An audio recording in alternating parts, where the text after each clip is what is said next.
A priest in Nova Scotia is facing backlash over comments he made about residential schools during a graduation ceremony at Cape Breton University. He praised what he referred to as a residential school in Honduras that he helped set up decades ago. Brett Ruskin's been looking into this. And Brett, the words residential schools have such a dark connotation in this country, but what exactly is this priest referring to? Yeah, so David, this priest was receiving an honorary degree at Cape Breton University, so there were a number of other graduates who were receiving their degrees as well. And so during his comments, they veered into these relatively positive descriptions of what residential schools do, specifically the school that he and his church founded and started in Honduras. He did say that the residential schools in Canada got bad press, and obviously we know the history of residential schools with the decades of trauma and abuse at the hands of government officials as well as church officials targeting Indigenous communities and families all across the country. So here is a little bit of that speech, of that acceptance speech at Cape Breton University, what the priest had to say. That school has worked so very, very well. The people in Sydney still support it. Thanks to you, the people of Our Lady of Fatima, for your wonderful support of the residential school. Residential schools don't get good press, but this one gets very good press in Honduras. The kids that come there are happy, they're joyful, and they're grateful.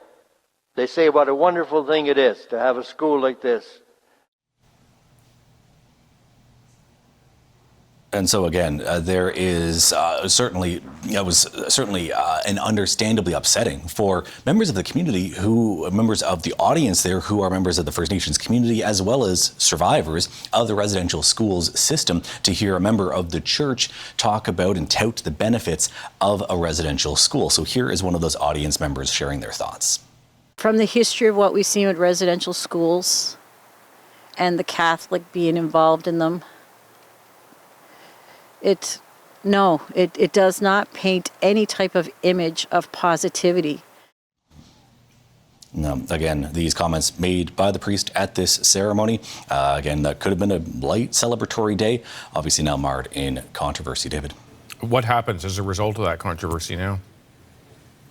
Well, we've seen a series of apologies and statements in response to these comments made. One of them coming from Reverend Norman MacPhee himself, saying, "I recognize that this is a deeply painful history, and I regret that my comments caused distress on what should have been a moment of pride and celebration for graduates and their families."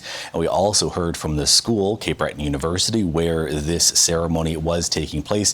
And the school put out a statement that said, in part, "We acknowledge that even the words residential schools carry a deeply painful legacy for Indigenous peoples in Canada and right here in Mi'kma'ki. These institutions were sites of cultural suppression, loss, and lasting trauma. There is nothing about residential schools to be celebrated." So again, comments made by a priest, now controversy and a series of apology statements issued. David. All right, Brett Ruskin, thank you.